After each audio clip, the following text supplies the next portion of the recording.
Hello，咁繼續論呢個《生命通會卷四》嘅，咁月目嘅第二部分，月逢辰巳午未時，袖裏藏珍未易知，若得土金皆有用，只恐往處更無依。咁呢個四個時辰啦，辰巳午未時嘅月目啦，佢提到就北區提綱運行呢個金地，即係金運啊，或者火運啊，咁都有用嘅。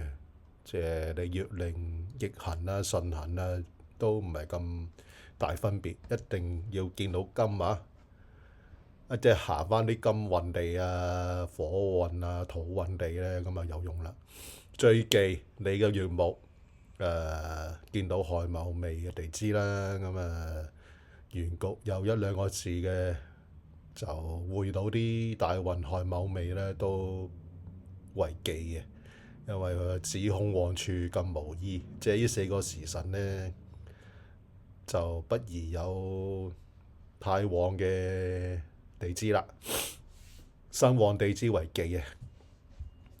咁第二句下生月木如壬庚，運向西方六字榮，月丙若戊，局內見讀書應許有功名。咁夏天出世嘅月木見到庚金壬水兩個字咧，行西方為貴啊！即係夏天出世嘅月木咧，咁有官印啊，貴啊！但係見到丙丁咧，就因為會互相攻克咧，平常啊呢啲。咁有根嘅金同壬水咧，行到去金運嘅時候，仲秀彩啊！咁譬如月是日、月丑日咧，見到壬水啊、癸水啊都吉嘅。最唔好嘅見到月有日，因為月有日咧就係七殺嘅，麻麻地啦。咁月日抽身功最強，喜逢生殺反榮昌，蛇牛易見炎藍火，微水扶持入廟廊。嗱，呢度都係講緊抽身嘅月木係正官啦，或者七殺啦。其實佢咧提到咧七殺為利嘅，冇七殺咧就比較上嚟講冇咁高啊個際遇。官殺互見咧無礙嘅，其實佢係講緊呢個月木秋天出世嘅見官殺無礙㗎嚇。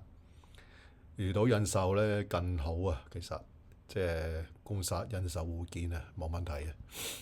最記得個正官啫，一個正官咧就名利進退啊，八生二路啊，麻麻地嘅啦。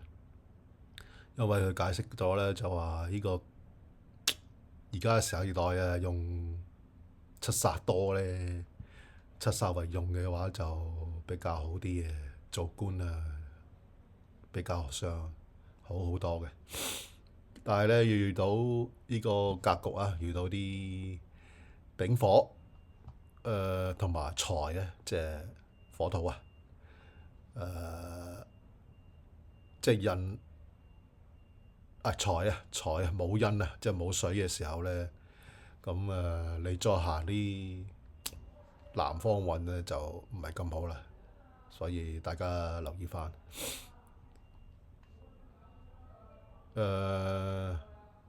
所以佢即係話你喺秋天出世要留意翻你係咪有官印啦。咁官殺運就冇問題啦，行西方運啊比較好啲啦，或者行啲水運啊好啲啦。即係由秋天出世嘅行呢個水運，OK 順行啦。即係，但係如果你逆行啊，大家要留意翻冇印嘅時候逆行係比較忌嘅。幾行力難揾啊！好啦，下一句，月日遇逢生殺多啊，見丁相擊無奈何。黃金去火反為吉，青赤交馳名利薄。咁呢度呢就冇講咩月令嘅，咁多嘅月木呢，見丁火相戰嘅不吉啊！丁丑時係不忌，即係呢個時辰有個丑時呢，丁火時，大家都可以用翻，即係查翻啦。丙子丁係咯，丙子丁丑啊嘛，咁丁丑時不忌啦。好啦，咁原有丁火再行見丁制服就太過。咁即係話你丁火過多啊，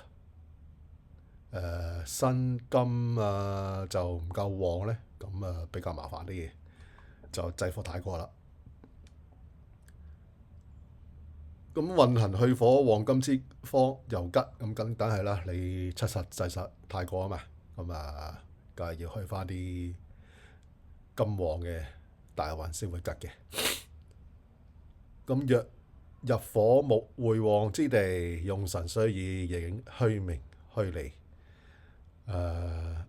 柱中見丙啊，皆不利，即係食傷啊，食傷運，食傷運就制殺，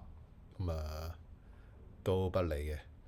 咁火木咁當然啦，火啊真係有木生嘅時候，辛金就會弱咗啦。用神須以那虛名虛利啊。好啦，下次再講其他月木嘅配合，拜拜。